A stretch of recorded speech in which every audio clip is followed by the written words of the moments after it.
হুজুর পীর কেবলার মাকাম কত আল্লাহ আলা করেছিলেন। ও আমার ভাইজানেরা, জিনেদের বাদশা দাদা পীর হুজুর কেবলার কাছে হাজির হয়ে গেল। ও ফুরফুরার পীর আবু বকর, কি ব্যাপার, আমাদের একটা বিচার করে দিতে হবে। কি বিচার বাবা? ও আমার ভাইজানেরা, জিনেদের বাদশা বললেন, ও ফুরফুরার পীর আবু বকর, তোমার ন ছেলে নাজমু সাদাতের বিরুদ্ধে একটা বিচার আছে। কি বিচার বাবা? ও আমার ভাইজানেরা, জিনেদের বাদশা বললেন, ফুরফুরার পীর আবু বকর, তোমার না ছেলে আমাদের জিনিদের জাতির মধ্যে একটা জিনকে মেরে ফেলেছে।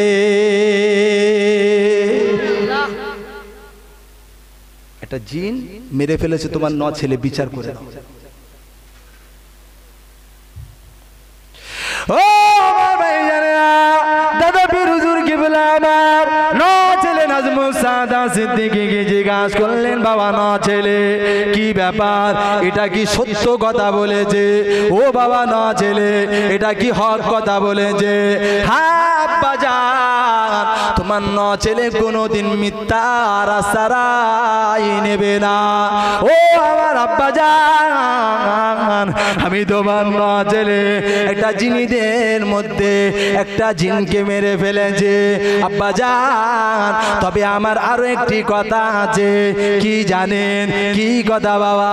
ও আমার আব্বা জান, আমি ওই জিনটাকে মারবার জন্য আছাড় মারিনি। ও আমার আব্বা জান, আমি ওই জিনটাকে মেরে ফেলবার জন্য আছাড় মারিনি। ও আমার আব্বা জান, ওই জিনটাকে আছাড় মেরেছি শিক্ষা দেওয়ার জন্য, কিন্তু ও মারা যাবে আমি নাজমু সাদাতটা বুঝতে পারিনি। আর একবার জোরে বলুন সুবহানাল্লাহ। ও আমার ভাইজানেরা, কোন পীরের আলোচনা করছি বাবা, একটা দিলটাকে নরম করে দেন, অন্তরটাকে নরম করে দিন, একটু ভাবনাশীল হন, একটু ব্রেনটাকে দিয়ে ভাবান। দাদা পীর হুজুর কেবলা সিলসিলা হলো হক, ন হুজুর কেবলা হলো হক। ও আমার ভাইজানেরা, খুব ভালো করে উপলব্ধি করুন, ন হুজুর পীর কেবলা বলেছিলেন, ও আমার আব্বা জান, আমার আরো একটি কথা আছে। আমি ওই জিনটাকে মেরে ফেলবার জন্য আছাড় মারেনি আব্বা জান। যে জিনটা মারা গেছে জানেন আব্বা জান, আপনি 1 তারিখে আপনি আমাকে একটা তাবিজ লিখতে বলেছিলেন। ও আমার আব্বা জান, আমি তাবিজ লিখতে বসেছি, ওই জিনটা এসে আমার কলমটাকে চেপে ধরেছে, আমার তাবিজ লিখতে দিচ্ছিল না, আমার তাবিজ লিখতে বাধা দিচ্ছিল আব্বা জান। ওই দিনকার দিনে আমি ওকে মাফ করে দিয়েছিলাম, ওকে ক্ষমা করে দিয়েছিলাম।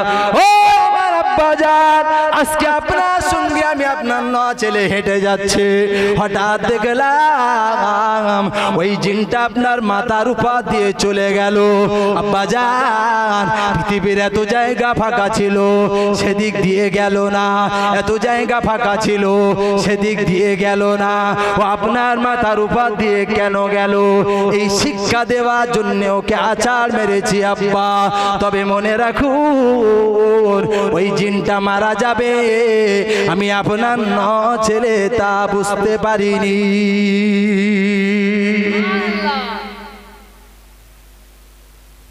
ওকে শিক্ষা দেওয়ার জন্য একটা আছাড় মেরেছি, কিন্তু ও যে মারা যাবে এটা আমি বুঝতে পারিনি।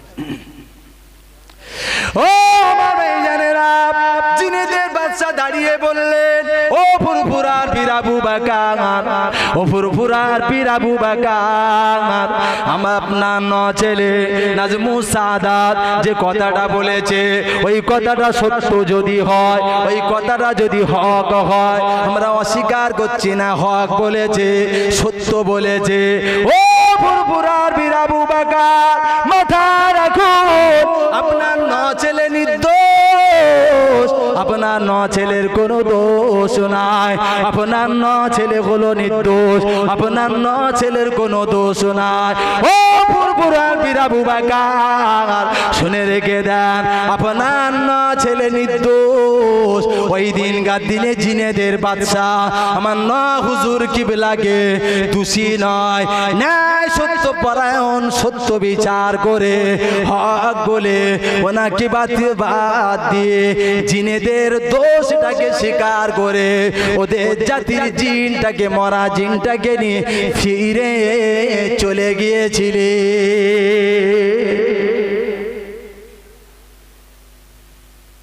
জিনেদের লিডার তিনি বলছেন, ফুরফুরার পীর আবু বকর আপনার 9 ছেলে হক বলেছেন, সত্য বলেছেন, আপনার 9 ছেলের কোনো দোষ নাই। নির্দোষ প্রমাণ করে জিনেদের মরা লাশটাকে নিয়ে জিনেরা ফিরে চলে গেলেন। আর আমরা তাদের ভাষায় বুঝতে পারি না, শুধু বিড়ি খাচ্ছি সারাদিন 5 বান্ডিল ফুরফুরে কি করে না করে, বলেন বলেন, হ্যাঁ কি অবস্থা তাদের। বুঝ শক্তি নেই, বুঝবি কোনটা ধান আর কোনটা চিটিয়ে বোঝার শক্তি নেই। ছুড়ে মাতালের মতো ফোনে দেখছে, ফোনে মাথা খারাপ। ঠিক বলেছি না ভুল বল? আমার আলোচনার মেন ভিত্তিক ছিল কেমন বাপ হতে হবে, কেমন মা হতে হবে। কথা মাথায় আছে? বাপের মতো বাপ হ, মায়ের মতো মা হ। এতক্ষণ বাপ আর মাকে নিয়ে একটু বলেছি, আবার একটু ছেলেদের নিয়ে বলবো। যুবক ছেলেদের, এখানকার ছেলে পিলে খুব ভালো, বলেন এরা বাপ মার ভাত পানি দেয়, অসুবিধে নেই, দেয় মাশাআল্লাহ। আর ভাই বলতে দেয়। সমাজে ভাইরা যাচ্ছে না না, হ্যাঁ বাপ মা পড়ে আছে একটু খেদমত করে। আমি যেন মনে করবেন না গল্প করছি, এ কথার ভিতরে কি মূল রহস্য আছে একটুকুনে আগিয়ে গেলে বুঝতে পারবেন। ব্রেনটা ফাঁকা করে বসে, হয়তো মনে মনে করছেন ধ্রুব কঙ্কল কোথা থেকে এসে মুজিবার মার্কা। কথা বুঝতে হবে, বাপ মা পড়ে আছে, ছেলেরা খেদমত করে। অনেক বৌমা রয়েছে বুড়ি মরেও না, বলে না বলে না। অনেক ছেলে বউ রয়েছে বুড়ো আর বুড়ি মরে গেলে ওরা গায়ে হাওয়া দেয়, বাতাস দেয়। মনে রেখে গেছি, ওই বুড়ো আর বুড়ি মরলি তোমার বুকি পানি ওঠে। বুঝতে পারেননি? কোন ছেলে যদি বিপদে পড়ে, বিছানায় বাপ পড়ে রয়েছে, ওই আলবিল আলবিল করতে করতে একটা লোকের কাছে একটা কথা বলে দেবে, ওই বুড়ো মানুষের কথার মূল্য যতটা দেবে, ওই যুবক ছেলের কথার মূল্য অতটা দেবে। বাপ পড়ে থাকবে, ছেলের 1 লাখ টাকা দরকার, বাপ বিছানায় শুয়ে বলে দেবে, দেবে না দেবে না বলুন?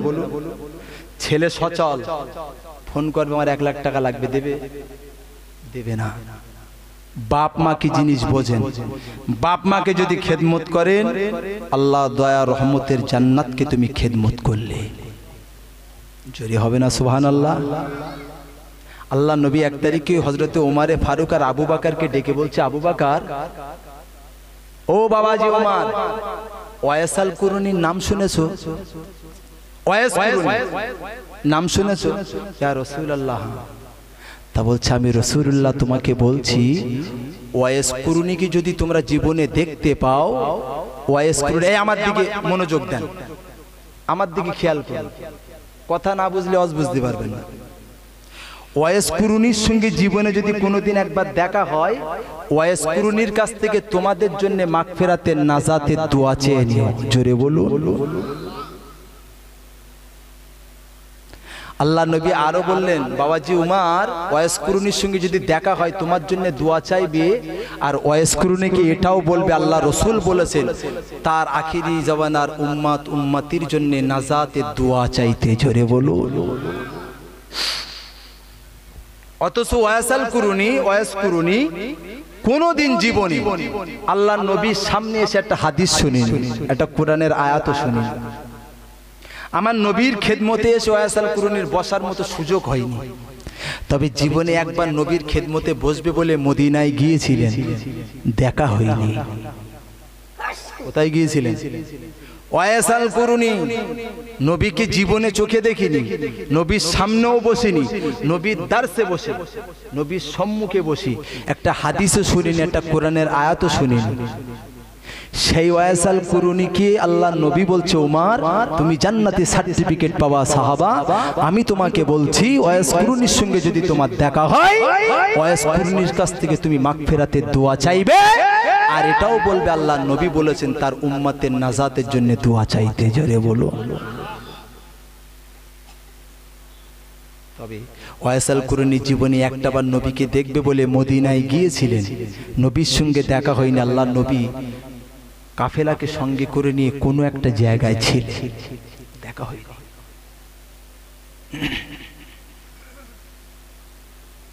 তাহলে এবার আপনারা একটু বিচার করে কি বলবেন যে ওয়াইস আল কুরুনি নবীকে দেখলো না, নবীর দার্সে বসে একটা হাদিস শুনলো না, একটা কোরআনের আয়াত শুনলো না, সেই ওয়াইস আল কুরুনির মূল্য, সেই ওয়াইস আল কুরুনির দাম আল্লাহ এত বাড়িয়ে দিল কিসের কারণে? কিসের কারণে? আবার খোদ আল্লাহ রাসূল আমার আপনার জানে রহমত বলছেন, আমার ওয়াইস আল কুরুনিকে বলো আমার উম্মতের জন্য একটু নাজাতের দোয়া চাইতে। বাবাজি ওমর, ও বাবাজি আবু বকর, বাবাজি ওমর, ও বাবাজি আবু বকর, মনে রেখে দিও ওয়াইস আল কুরুনির সঙ্গে যদি দেখা হয়ে যায়, ওয়াইস আল কুরুনির সঙ্গে যদি সাক্ষাৎ হয়ে যায়, ও বাবাজি ওমর তুমি জান্নাতে সার্টিফিকেট পাওয়া যাবা, ও বাবাজি আবু বকর তুমি জান্নাতে সার্টিফিকেট পেয়েছো, ও বাবাজি ওমর মনে রেখে দিও ওই ওয়াইস আল কুরুনির সঙ্গে যদি দেখা হয়ে যায়, ওয়াইস আল কুরুনিকে বলো আমার উম্মতের জন্য নাজাতের দোয়া চাইতে, আমার উম্মতের জন্য নাজাতের দোয়া চাইতে। ও বাবাজি ওমর ওয়াইস আল কুরুনির সঙ্গে যদি দেখা হয়ে যায়, ওয়াইস আল কুরুনিকে গিয়ে বলো আল্লাহ নবী বলেছেন, আল্লাহ রাসূল বলেছেন, আল্লাহ নবী বলেছেন, আল্লাহ রাসূল বলেছেন, ও ওয়াইস আল কুরুনি আল্লাহ নবী বলেছেন, আল্লাহ নবীর আগেরই উম্মত উম্মতানির জন্য নাজাতের দোয়া চাইতে। আর একবার জোরে বলুন সুবহানাল্লাহ। ও বাবাজি ওমর, ও বাবাজি আবু বকর আমি রাসূলুল্লাহ বলছি, আমি রাসূলুল্লাহ বলছি, আমার ওয়াইস আল কুরুনি দোয়া চাইতে দেরি হবে, আমার আল্লাহ পাকের দরবারে ওয়াইস আল কুরুনির দোয়া কবুল হতে দেরি হবে না। চিল্লে হবে না, আওয়াজ তুলে হবে না, এতগুলো মানুষের তাকবীর দেন নারায়ে তাকবীর, একটু চিল্লে দেন নারায়ে তাকবীর। এই এতগুলো যুবক তাকবীর দিচ্ছে না, বাজারে যায় না, একটু চিল্লে দেন নারায়ে তাকবীর, নারায়ে তাকবীর। আল্লাহ নবী বলছেন ওয়াইস আল কুরুনির দোয়া চাইতে দেরি হবে, আল্লাহ পাকের দরবারে দোয়া কবুল হতে দেরি হবে না। জোরে বলুন। ওয়াইস আল কুরুনির মাকাম আল্লাহ কত করেছেন, সম্মান কত আলা করেছেন, কি কারণে? কি কারণে? জি আল্লাহ নবী সাহাবারা জিজ্ঞাসা করছি ইয়া রাসূলুল্লাহ আপনি ওয়াইস আল কুরুনির কথা বলছেন কিন্তু জীবনে কোনোদিন আপনার সামনে আসলো না, ওয়াইস আল কুরুনির মাকাম আল্লাহ এত আলা করলেন, কি ব্যাপার? ও আমার ভাইজানেরা, ও সোনার মানিকেরা, ও আমার মুরব্বি আব্বারা, ও 7 নাম্বার কুমড়োখালীর জোয়ান যুবকেরা, আমি যেমন হক, আমি যেমন বাপ হারা, এই মাহফিলে অনেক ছেলে আছেন বাপ হারা, আমি যেমন বাপ হারা আপনারা অনেকে আছেন বাপ হারা। ও আমার ভাইজানেরা অনেকে আছেন মা হারা, বাপ মায়ের সম্মান আল্লাহ কত আলা করেছেন, বাপ মায়ের ইজ্জত আল্লাহ কত আলা করেছেন। বাবা একটুখানি মেপে দেখে নেন, একটুখানি চিন্তা করুন, বাপ মায়ের সম্মান আল্লাহ অনেক আলা বানিয়েছেন, বাপ মায়ের ইজ্জত আল্লাহ অনেক আলা বানিয়েছেন। ও আমার ভাইজানেরা নবী সাহাবা হুজুররা জিজ্ঞাসা করলেন ইয়া রাসূলুল্লাহ ওয়াইস আল কুরুনির কথা বললেন, হুজুর আমরা আপনার সামনে বসে, হুজুর আপনার দারসে বসে আমরা হাদিস শুনি, হুজুর আপনার দারসে বসে কোরআনের আয়াত শুনি, হুজুর আপনার দারসে বসে আপনার চাঁদ মুখটা আমরা দেখতে পাই। হুজুর বলল আল্লাহ কেন এত আলা বানালেন? হুজুর আপনি কেন আসাল কুরনির কাছ থেকে আপনার উম্মতের জন্য নাজাতের দোয়া চাইলেন? ও আমার ভাইজানেরা, আল্লাহ নবী বললেন, ও আমার সাহাবারা, ও বাবাজি উমর, ও বাবাজি আবু বকর, মনে রেখে দাও, শুনে রেখে দাও, ওয়াসাল কুরনির মূল্য আল্লাহ এত আলা কেন করেছেন জানেন? ওয়াসাল কুরনির জীবনে বাপ বেঁচে নাই, ওয়াসাল কুরনির জীবনে মা বেঁচে আছে। ও আমার ভাইজানেরা, ও যুবকেরা, একটু গাড়ি মাথায় নেন, ওয়াসাল কুরনির মা বেঁচে আছে। ও আমার ভাইজানেরা, আল্লাহ নবী বললেন, ও আমার সাহাবারা, আমার ওয়াসাল কুরনি যদি আমার খিদমতে আসে, আমার সামনে আসে, ওর মায়ের খিদমত করা হবে না। ওয়াসাল কুরনির আম্মা না উঠতে পারে, না বসতে পারে, না উঠে বসতে পারে, না একটু উঠে দাঁড়াতে পারে। ও আমার সাহাবারা, ওয়াসাল কুরনির আম্মা তার নিজের খাওয়াটা হাতে তুলে খেতে পারে না, নিজের গোসলটা নিজে করতে পারে না বাবা। ও 7 নম্বর গুমড়োখালির যুবকেরা কোন জায়গায় বসেছে? ওয়াসাল কুরনির থেকে শিক্ষা নিন। নবী সাহাবা ওয়াসাল কুরনির বিষয়ে আল্লাহ নবী বললেন, ও বাবাজি উমর, ও বাবাজি আবু বকর, আমার ওয়াসাল কুরনির আম্মা নিজের গোসলটাও করতে পারে না বাবা। ও বাবাজি উমর, আমার ওয়াসাল কুরনি তার মাকে নিজে হাতে করে গোসল করিয়ে দেয়, নিজে হাতে করে গোসল করিয়ে দেয় বাবা। ওয়াসাল কুরনি তার মাকে নিজে হাতে করে কাপড় পরিয়ে দেয়। ওয়াসাল কুরনি তার মাকে নিজে হাতে করে ছেলে হয়ে মাথা চুলগুলো আঁচড়ে দেয়। ও আমার সাহাবারা মনে রেখে দাও, আমার ওয়াসাল কুরনির এই কর্মকাণ্ডটা, এই মেহনতটা আল্লাহ কবুল করে নিয়েছে। ও আমার ভাইজানেরা, আল্লাহ নবী বললেন, বাবা সাহাবারা, আমার ওয়াসাল কুরনি মাকে রেখে কোথাও যাবে, যদি 1 গ্লাস মা পানি চায়, ওয়াসাল কুরনি ছাড়া আর কেউ দুবার নয়। ও আমার সাহাবারা মনে রেখে দাও, আমার ওয়াসাল কুরনি তার মাকে ফেলে রেখে কোথাও যেতে পারে না। তার জীবনে যদি কোথাও যাবার প্রয়োজন পড়ে, ওই বৃদ্ধা মাকে সাজিয়ে গুছিয়ে নিজের ঘাড়ে বহন করে নিয়ে যায়। আর একবার জোরে বলুন সুবহানাল্লাহ। ও আমার ভাইজানেরা, আল্লাহ নবী বললেন, ও আমার সাহাবারা, আমার ওয়াসাল কুরনির এই কর্মটাকে, এই মেহনতটাকে আল্লাহ পাক কবুল করে নিয়েছেন। আল্লাহ পাক কবুল করে নিয়ে আল্লাহ পাক স্বয়ং ওয়াসাল কুরনির সার্টিফিকেট আমি নবী আমাকে জানিয়েছে।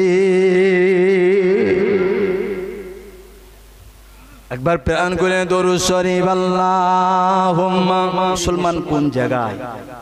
আমরা ভাবি না, চিন্তা নেই, চেতনা নেই আমাদের মধ্যে। আমরা যদি একটু ভাবতাম, আজকে ছোট্ট ছোট্ট বাচ্চাগুলো ফিলিস্তিনের কি করুণ পরিস্থিতির মধ্যে দিয়ে তাদের আল্লাহ দিন নিয়ে যাচ্ছে। তবে এ লড়াই সে লড়াই নয়, এ লড়াই হলো ঈমানের লড়াই। জোরে বলুন সুবহানাল্লাহ। এ লড়াইতে যারা পরীক্ষায় উত্তীর্ণ করতে পারবে, বেশক তারা জান্নাতি। জোরে বলুন সুবহানাল্লাহ। ছোট্ট ছোট্ট বাচ্চাগুলো আজ কেউ বাপ কেউ মা কোলে করে নিয়ে পৃথিবীর মানচিত্রের মানদণ্ডে দাঁড়িয়ে তারা সোশ্যাল নেটওয়ার্কের সামনে এসে মানুষের কাছে আহ্বান করছে, আমাদের উপর ইহসান করুন, দয়া করুন, আমাদের পাশে একটু দাঁড়ান। ঠিক বলেছি না বলবো? মা তার সন্তানকে কোলে করে নিয়ে, হে মুসলমান আজকে তোমরা কোথায়? আজকের এই মাহফিলে একটা মুসলমান বাড়ি থাকতে পারতো না যদি ফিলিস্তিনের কথা মনে রাখতে। মা বাচ্চাকে কোলে করে নিয়ে কাঁদছেন, আমাদের প্রতি ইহসান করুন। ছোট্ট একটা বাচ্চা এদিন সোশ্যাল নেটওয়ার্কে দেখছে, হারে চোখের পানিটা ছেড়ে দিয়ে কান্না করে ফেলেছে। আল্লাহ আল্লাহ, কি অবস্থা! ছোট্ট একটা বাচ্চা 8 থেকে 10 বছর বয়স মিডিয়ার সামনে এসে বলছেন, আপনারা আমাদেরকে একটু ইহসান করুন, দয়া করুন, করুণা করুন। কাঁদছে বাপ তার ছোট্ট সন্তান 5 বছর 6 বছরের বাচ্চাকে, মৃত্যু বাচ্চাকে নিয়ে উঁচু করে আল্লাহকে সাক্ষী রেখে কাঁদছেন। কাঁদছে। ফিলিস্তিনের যে লড়াই চলছে ইসরায়েলের সঙ্গে, এই লড়াইটা ওদের বাঁচার লড়াই না, এই লড়াইটা হচ্ছে আকসা, মসজিদুল আকসাকে ঈমানি কেন্দ্রকে বাঁচানো এবং রক্ষা করার লড়াই। জোরে বলে। তারা তাদের জন্মভূমি, তাদের মাতৃভূমির বেঁচে থাকার জন্য, তাদের ঘর বাড়ির জন্য লড়াই করছে না, তারা লড়াই করছে মসজিদুল আকসা, যে আকসাটা ছিল মেরাজের আকসা, যে আকসাটা ছিল ঈমানি আকসা, যে আকসাটা ছিল আল্লাহর নবী ওই আকসা থেকে আল্লাহ পাকের দরবারে মেরাজ করেছিলেন। জোরে বলুন সুবহানাল্লাহ। বাচ্চাটা কাঞ্চার বলছে, আমরা আমাদের জন্য লড়াই করছি না, এ ফিলিস্তিন আমাদের জন্য নয়, এ আকসা আমাদের জন্য নয়, এ আকসা হলো বিশ্ব নবীর মেরাজের আকসা, এ ফিলিস্তিন হলো আল্লাহর নবীর ফিলিস্তিন। জোরে বলবেন না সুবহানাল্লাহ। আমরা আজকে কোথায় দাঁড়িয়ে একবারও চিন্তা করেছি? এই চিন্তা ভাবনা চেতনা যদি আমাদের মাথায় থাকতো, আজকে আমরা ঘরে বসে থাকতে পারতাম, বসে থাকতে পারতাম। আমরা তাদের জন্য কিচ্ছু করতে পারবো না, আমরা তাদের জন্য কিছু করতে পারবো না, তবে একটা কাজ তো আমরা করতে পারি। কি? আগামী বৃহস্পতিবার কলকাতা রানী রাসমোড়ে ঈমানি পরীক্ষার জন্য আন্দোলন। এই আন্দোলনে একটা মুসলমান ঘরে থাকবে না। যদি তাদের পৈতৃক সম্পদ আকসা হয়ে থাকে, তাহলে প্রতিটা মুসলমান পায়ের উপরে পা মিলিয়ে কলকাতা রানী রাসমোড়কে জাম করে দিতে হবে। ঠিক বলেছি না? বললাম আগামী বৃহস্পতিবার কলকাতা রানী রাসমোড়ে যাবার জন্য তৈরি থাকুন। মনে করবেন ওই আকসা শুধু ফিলিস্তিনের জন্য নয়, ওই মসজিদুল আকসা গোটা বিশ্বে মুসলমান উম্মাহার জন্য। জোরে বলুন সুবহানাল্লাহ। তবে একটা কথা আমি আপনাদেরকে বলে যাই, পৃথিবীর মানচিত্রে যদি দেশের বড় বড় শক্তিশালী দেশগুলো যদি মনে করে ফিলিস্তিনকে মুছে দেবে, অতি সহজ নয়। বিশ্বনবী আগেই বলে গিয়েছেন, ফিলিস্তিনকে অতি সহজে ধূলিসাৎ করা যাবে না। ফিলিস্তিনের 10টি পয়েন্ট আল্লাহ রাসূল বলে গিয়েছেন। এই 10টা পয়েন্টের ব্যাখ্যা দিতে গেলে সারা রাত লাগবে, আমি সব ব্যাখ্যা দিতে পারবো না। তবে আমি আপনাদেরকে এতটুকুই বলে যে আল্লাহ রাসূল বলেছেন 10টা কারণে ফিলিস্তিনকে পৃথিবীর মানচিত্র থেকে মুছে দেওয়া যাবে না। কেন? ওই ফিলিস্তিনের জুবিনে আল্লাহ পাক যত নবী ও রাসূলকে পাঠিয়েছিলেন, 1 লাখ মতন্তরে 2,24,000 নবী ও রাসূলকে আল্লাহ প্রতিটা নবীর নূরের কদমগুলি ফিলিস্তিনের মাটিটিকে চুম্মিয়েছেন। জোরে বলো, চিল্লে হবে না। মুসলমান মসজিদুল আকসা সম্পর্কে বুঝতে শেখে, জানতে শেখে। কোন আকসা? যে আকসাতে আল্লাহর নবী ইমামতি করেছেন। তামাম নবী আলাইহিমুস সালামরা আল্লাহর নবীর পিছনে ইমামতি ইক্তেদা করেছেন। শুধু আল্লাহ পাকের নবীগণ নয়, আল্লাহ পাকের অসংখ্য ফেরেশতারা জমিনের উপরে যত ফেরেশতা আল্লাহ বানিয়েছেন, সকল ফেরেশতারা নবীর পিছনে ইক্তেদা করেছেন। জোরে বলো। অতি সহজে ফিলিস্তিনকে পৃথিবীর মানচিত্র থেকে মুছে দেওয়া যাবে না। আপনারা চক্রান্ত করে, মারধর করে, বোমবাস্টিং করে, মিসাইল ছুড়ে 10,000 মানুষের প্রাণ কাটতে পারেন, পৃথিবীর মানচিত্র থেকে আল আকসা ফিলিস্তিনকে কেড়ে নিতে পারবেন না। কেন? ওই ফিলিস্তিনের জমিনে এদেরকে জায়গা দিয়েছিলেন মুসলমান, দয়া করেছিল। দয়া করেছিলেন যে আমেরিকা আজকের ইসরায়েলকে মদদ দিচ্ছেন, মিসাইল দিচ্ছেন, রকেট দিচ্ছেন। ওই ইসরায়েলের কাছে গিয়ে, ওই আমেরিকার কাছে ইসরায়েল গিয়ে ভিক্ষা চেয়েছিল, আমাদের থাকার আশ্রয় দেন। সেদিন আমেরিকা মুখে লাথি মেরে সরিয়ে দিয়েছিল। সেদিন কিন্তু মুসলমানরা দয়া দেখিয়েছিলেন, তাই মুসলমানরা ওই ইসরায়েলকে ওখানে ভূখণ্ডে জায়গা দিয়েছিলেন। আজকের ইতিহাস ভুলে গেলে হবে না, মনে রাখুন। আপনারা উড়ে এসে জুড়ে বসবেন, অতি সহজে আল আকসাটাকে কেড়ে নেওয়া যাবে না। জোরে বলবেন না। আমার কথাতে রাগ করছেন? প্রতিটা মুসলমানের নৈতিক দায়িত্ব এর প্রতিবাদ। আজকের আমাদের জাতি কোন পরিস্থিতির মধ্যে দিয়ে দিন কাটাচ্ছেন? ভাইরা, বাবাজিরা, সোনার মায়নারা, ও আমার আব্বা জানেরা, ভুল আমায় বুঝবেন না। ফিলিস্তিনের কথা বললে চোখের পানিটা ধরে রাখা যাবে না। ও আমার জানেরা, ফিলিস্তিনের মিডিয়ার সামনে একজন যুবক মুখে মাস্ক পরে মুখটাকে আড়াল করে মিডিয়ার সামনে তারা গ্রাফিক দিচ্ছে। এমন অবস্থায় তারা মা ছুটে আসলো, এসে দেখছেন আমার ছেলে এটা কিনা। মা ছুটে এসেছে, আমার ছেলে কি টেলিগ্রাফ দিচ্ছে। এসে মাস্কটাকে উঁচু করে দেখে আমার বেটা। ও আমার মেয়েরা, কি মা হয়েছিলেন? ওই মা বলল, বেটা এটা হলো ইমানি পরীক্ষা। ফিলিস্তিনে আল আকসা মুসলমানদের প্রথম কিবলা। এই ছেলে, তুমি তোমার মুখটাকে ঢাকা রাখবে না, তোমার মুখটাকে তুমি ক্লিয়ার করে দাও, মুখ থেকে মাস্কটাকে সরিয়ে দাও, পর্দাটাকে সরিয়ে দাও। ও আমার মেয়েরা, আম্মা তাকে বলে দিলেন, বেটা এই লড়াই আল আকসার লড়াই, জীবন যাবে তারপরেও অন্যায়ের কাছে মাথা নত করবে না। চিল্লে হবে না, আওয়াজ তুলে হবে না, নারী দেখবে। ও আমার মেয়েরা, ফিলিস্তিনের মানচিত্রের দিকে যদি মুছে দিতে হয়, এ মোছা যাবে না। কেন জানেন? আল্লাহ পাক ফিলিস্তিনের জমিনটাকে কবুল করে নিয়েছেন। এই ফিলিস্তিনের জমিনে অতি সহজে মানচিত্র থেকে মুছে দেওয়া যাবে না। ও আমার ভাইজানেরা, এই ফিলিস্তিনের জমিনে 1000 নয় 1600 নবীর মাজার আছে। 1-1টা নবীর মাজার ফিলিস্তিনি নেই, 1600 নবীর মাজার আছে। তুমি মুছে দেবে? অত সহজ? প্রতিবাদের ভাষা, প্রতিবাদ করতে শিখুন। আল আকসার জন্য প্রতিবাদ করতে শিখুন। এটা মুসলমানদের নৈতিক দায়িত্ব, এটা মুসলমানদের নৈতিক দায়িত্ব। আলোচনা আমার অন্যদিকে, এতটুকু না বললেই ঠিক নিজের বিবেকের কাছে কেমন একটা খারাপ, মানে নিজেকে খুব কষ্ট অনুভব করতাম। আমি এতটুকু বলেছি, আপনারা রাগ করেছেন? অজ আমার অন্যদিকে কিন্তু।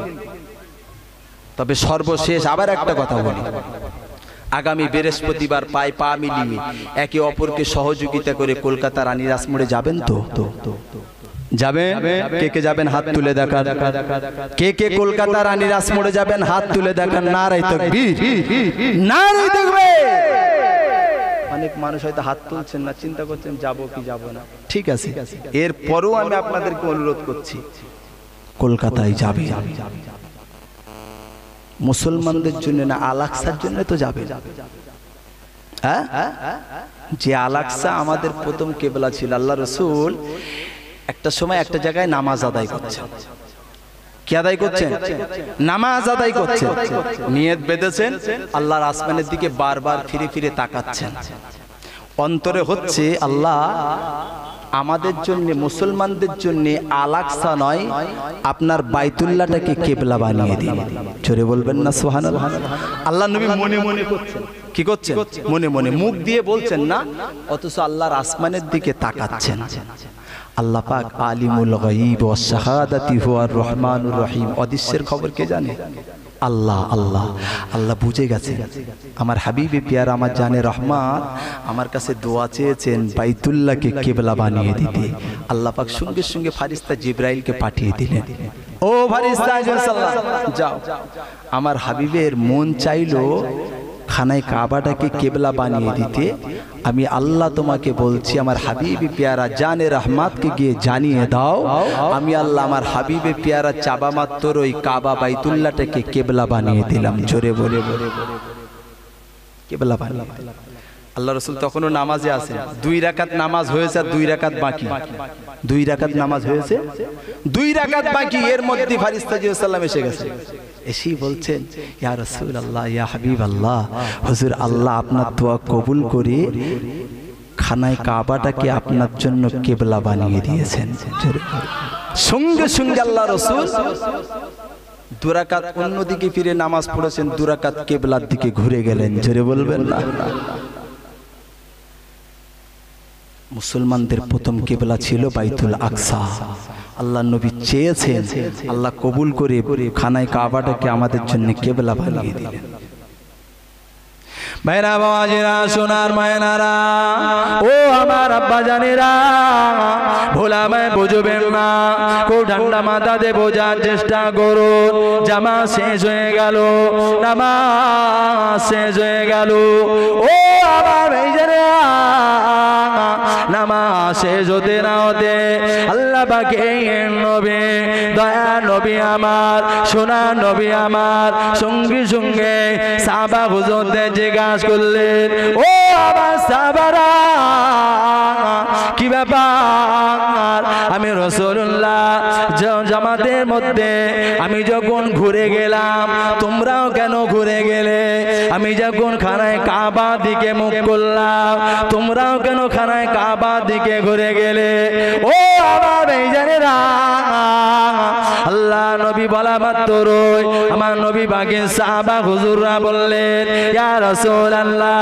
ইয়া হাবিবাল্লাহ ইয়া রাসূলুল্লাহ ইয়া হাবিবাল্লাহ হুজুর আমরা জানি না হুজুর আপনি ঘুরে গিয়েছেন আমরাও সাহাবা হুজুররা ঘুরে গেলাম কেন কি কারণে বলতে পারবো না হুজুর আপনি খানায় কাবা দিকে মুখ করেছেন আমরাও সাহাবারা খানায় কাবা দিকে মুখ করলাম আর একবার জোরে বলুন সুবহানাল্লাহ ও আমার ভাইজানেরা আল্লাহ পাক কোরআন পাকের ভিতরে জানালেন আল্লাহ পাকের নবী আমার আপনার নবী নূর নবী সোনার নবী আমার যখন বারবার আল্লাহর আসমানের দিকে তাকান আল্লাহ পাকের দরবারে মুখ দিয়ে বলছেন না অন্তরে অন্তরে বলছেন ও রব্বুল আলামিন আল্লাহ পাক বাইতুল আকসা নয় খানায় কাবাটাকে কিবলা বানিয়ে দেন বাইতুল আকসা নয় খানায় কাবাটাকে কিবলা বানিয়ে দেন ও সরবেরিয়া 7 নম্বর কুমড়োখালের সোনার মানিকেরা ও জওয়ানেরা যুবকেরা আল্লাহ পাক আমার হাবিবের অন্তরে খবর জেনে গেলেন আল্লাহ পাক আয়াতে শরীফা নাযিল করলেন ও আমার ভাইজানেরা আল্লাহ পাক জানালেন কদ নারা তাকাল্লুবা ওয়াজহিকা ফিস সামাই ফালা নুআল্লি আন্নাকা কিবলাতান তারদাহা ও আমার ফারিস্তা জিবরাইল চলে যাও আমার হাবিবে প্যারাকে গিয়ে জানিয়ে দাও আমার জানের রহমত কি গিয়ে শুনিয়ে দাও আমি আল্লাহ পাক আমার হাবিবে দোয়া কবুল করে নিয়েছে ও ফারিস্তা জিবরাইল আমার হাবিব মুখ দিয়ে না চাইলেও আমার হাবিব অন্তর থেকে যে ও ফারিস্তা জিসাল্লাহ আমার হাবিবকে গিয়ে বলে দাও আমি আল্লাহ পাক আমার হাবিবের অন্তরে চাওয়াতে কানায় কাবাটাকে গোটা বিশ্ব মুসলিম উম্মাহর জন্য কিবলা বানিয়ে দিলাম আর একবার জোরে বলুন সুবহানাল্লাহ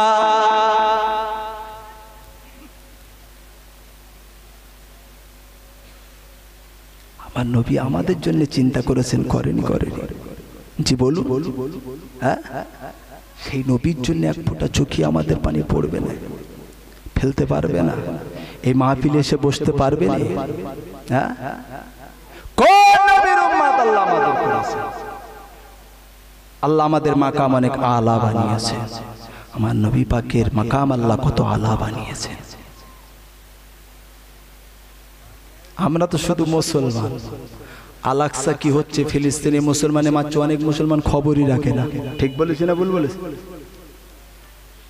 একবার কি বিবেকের উপর হাত রেখে ভেবেছেন যে আল-আকসা আমাদের প্রাণ কেন্দ্র ঈমান কেন্দ্র যে ফিলিস্তিনের মুসলমানদের নির্যাতিত নিপীড়িত কত কষ্টেই দিনরাত কাটাচ্ছে তারা আজকে মুসলমান যদি ভাবতো মুসলমানের ঘরে টিভি চলতো বা এই সময় এই পরিস্থিতিতে দাঁড়িয়ে মুসলমান দেখবেন মুসলমান ফিলিস্তিনি কি হচ্ছে সবকিছু চিন্তা ভাবনা চেতনা নেই আল-আকসা সে চিন্তা ভাবনা নেই বাজারে গিয়ে লটারি কাটছে ঠিক বলেছি না ভুল বলেছি হ্যাঁ তবে লটারি এদিকে নেই আমাদের এদিককার কথা বলছি বাপের মতো বাপ হন মায়ের মতো মা হন এমন মানুষ হন, এমন জীবন তৈরি করুন যে জীবন তৈরি করলে এমন মানুষ হলে আল্লাহ পাকের দরবারে দাঁড়ানো যাবে। আমার আপনার নবী আমার আপনার জন্য সুপারিশই করবে। খাওয়া পরা বেঁচে থাকার নাম মানুষ নয়। আমরা খাটতে পারি, খাই, তাই আমরা তো বলি, তাই কি না? খাবাই তো আল্লাহ। কুকুর, ছাগল, ভেড়া, উদ্দম্বা এরাও খায়, খায় না? খায় না? তাহলে ওরাও পশু, আমরাও মানুষ। আমরাও খেয়ে পরে ওদের মতো জীবন কাটাবো কেন? আমরাও খেয়ে পরে ওদের থেকে তো আল্লাহ আমাদের উত্তম বানিয়েছেন, শ্রেষ্ঠতা দিয়েছেন। আমরা মানুষের মতো মানুষ হয়ে বাঁচবো। ঠিক বললাম না ভুল বললাম? মায়ের মতো মা। যে মা দেখেছেন দাঁড়িয়ে বলছে, এই ছেলে তুমি মুখ ঢেকেছো কেন? খুলে ফেলো, খুলে ফেলো। এ লড়াই শুধু তোমার জন্য নয়, এ লড়াই আকসার জন্য। মুখটা খুলে ফেলো। মা এসে খুলে দিয়েছেন, মুখ ঢেকে কেন? কি মা দেখেছেন? আর আমাদের মা কি? আমাদের মা শুধু নিয়ে আয়, খাবো আর ঘুমাবো। ঠিক বললাম না ভুল বললাম? মার মতো মা হতে হবে। আমরাও রাতে খানা খেয়ে ঘুমাই, স্বপ্ন দেখি, দেখি না? দেখি না? আমার মায়েরাও দেখে, আমিও দেখি। অনেক মানুষ স্বপ্ন দেখে, দেখে না? অনেক রকম স্বপ্নের ভাগ আছে। কেউ দেখে পার্কে, কেউ দেখে হলে, কেউ দেখে সে মাঠের ধারে, কেউ দেখে বাগানের ধারে।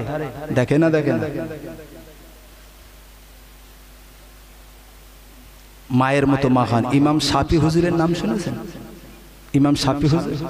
ইমাম শাফি হুজুরের আম্মা একদিন রাতের বেলা ঘুমাচ্ছেন, ঘুমাতে স্বপ্ন দেখছেন ইমাম শাফি হুজুরের আম্মার পেট থেকে এক টুকরা নূরের জ্যোতি বেরিয়ে গেছে। জোরে বলবেন না সুবহানাল্লাহ? যে জ্যোতিটা আল্লাহর আসমানে গিয়ে গোটা আসমানটা আলো করে দিয়েছে। জোরে বলো। ইমাম শাফি হুজুরের আম্মার স্বপ্ন আর আমাদের স্বপ্ন এক হবে? ঘুম ভেঙে গেছে, ফজরের নামাজ হয়ে গেল। তো স্বপ্নের তাবির কোথায় জানবে? তো হেরেম শরীফে গেলেন। হেরেম শরীফে বড় বড় ইমামদের কাছে গিয়ে জিজ্ঞাসা করছে, গতকাল রাত্রিরে এক মহিলা স্বপ্ন দেখেছেন, পেট থেকে একটা নূরের জ্যোতি বেরিয়েছে, ওই জ্যোতিটা আল্লাহর আসমানে পৌঁছে গেছে, ওই জ্যোতিতে গোটা আসমানটা আলো হয়ে গেল। এই স্বপ্নের তাবির কি হবে? হেরেম শরীফের বড় বড় ইমামরা স্বপ্নের তাবির করে বললেন, মা ওই মহিলাকে গিয়ে বলো ওই মহিলার পেটে বাচ্চা আছে, সন্তান আছে। জোরে বলো। আর আমরা স্বপ্ন দেখি কি? বলেন বলেন।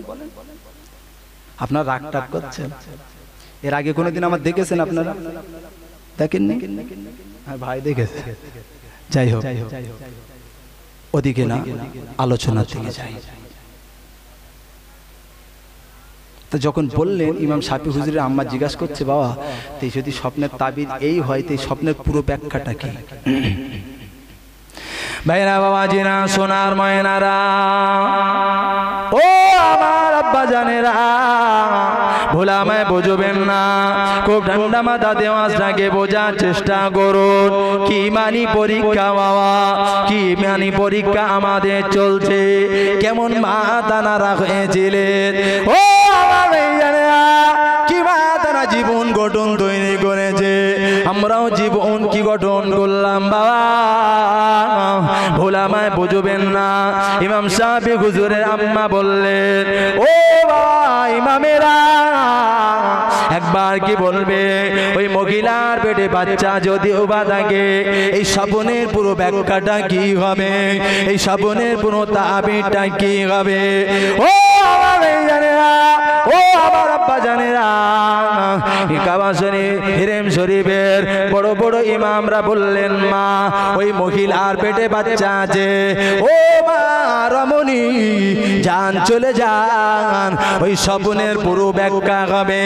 ওই মহিলার পেটে যে সন্তানটা আছে, ওই সন্তানটা ছেলে সন্তান হবে। ও জানেরা, ওই সন্তানটা পুরুষ সন্তান হবে। ওই ছেলেটা পৃথিবীর মাটিতে আসার পরে ওই ছেলেটা হাফেজ হবে।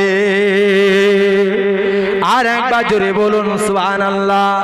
ও মা রমণী চলে যান, চলে যাও মা, ওই বাচ্চাটা পৃথিবীর মাটিতে ভূমিষ্ঠ হবে, ওই বাচ্চাটা হাফেজ হবে, ওই বাচ্চাটা আলেম হবে, ওই বাচ্চাটা কারি হবে। ও মা রমণী, ওই বাচ্চাটা ফকিহ হবে, ওই বাচ্চা দ্বারা আল্লাহ দিনের আলো ছড়িয়ে দেবে।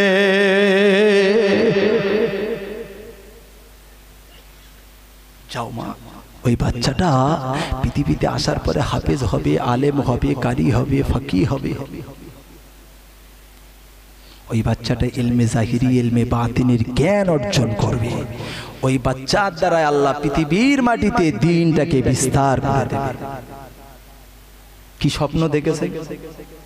আর আমরা স্বপ্ন দেখছি মাথার ধারে বিড়ির বান্ডিল নিয়ে। ঠিক বলিস না ভুল বলিস? ফজরের আজান হচ্ছে, চাচা ঠেলে উঠেছে, বিড়ির বান্ডিল হাত উড়াচ্ছে, বিড়ির বান্ডিল পাইনি, বুড়িটারে খেঁকা করছে, এই কোথায় গিয়ে মাল পাইনি গে? ঠিক বললাম না ভুল বললাম? আবার যদিও বা বুড়ি মানুষ উঠে বিড়ি বান্ডিলটা খুঁজে দিয়েছে, ও মরণ দশা খেয়েটি আবার টান টানে শুয়ে পড়েছে, মসজিদেও যায়নি। ঠিক বলিস না ভুল বলিস? এরকম আসামি আছে না? নি বলেন হ্যাঁ কিনা বলেন একটু। আমার আলোচনায় কি আপনাদের অসুবিধা হচ্ছে? তো হ্যাঁ কিনা বলছেন না কেন? আমি তো আপনাদের ছেলের মতো, একটু হ্যাঁ হু বললে তো ভালো লাগে। ঠিক বললাম না ভুল? আমি একটা এতিম সন্তান। আমি যখন 6 মাস পেটে আমার আব্বা মারা গেছে, এরম একটা সন্তান আপনাদের কাছে এসেছি। আমার বাপকে আমি দেখিনি, আপনাদের মুখগুলো দেখলে আমার প্রাণটা ভরে যায়, ভরে যায়। বাপ দেখার স্বাদ আপনাদের দিকে তো মেটাতে পারি। আপনারাই যদি বেজার মুখ করে বসে থাকেন তো কার কাছে যাব? বুঝতে পারেন না আমার কথা? যাও মা, ওই বাচ্চার দ্বারা আল্লাহ দিনের আলো বিস্তার করে দেবে, ছড়িয়ে দেবে। ইমাম শাফি হুজুরের আম্মা বাড়িতে এসেছে, কিছুদিন পার হলো, পুত্র সন্তান ভূমিষ্ঠ হলো। জোরে বলুন সুবহানাল্লাহ। বাচ্চাটা বড় হলো, আম্মা সাথে করে নিয়ে, ইমাম শাফি হুজুরের আম্মা বাচ্চাটাকে সাথে করে নিয়ে মাদ্রাসায় ভর্তি করে দিলেন। অতি তাড়াতাড়ি ইমাম শাফি হুজুর হেফজ কমপ্লিট করে ফেললেন। জোরে বলবেন না? হেফজ কমপ্লিট করে ফেলেছেন, আলেম হয়ে গেলেন। এরপরে ইমাম শাফি হুজুর আম্মাকে না বলে সোজা মদিনায় চলে গেছেন। জোরে বলবেন না? সোজা মদিনায় গিয়ে ইমাম মালিক রহমাতুল্লাহ আলাইহি, 4 ইমামের এক ইমাম হুজুরের কাছে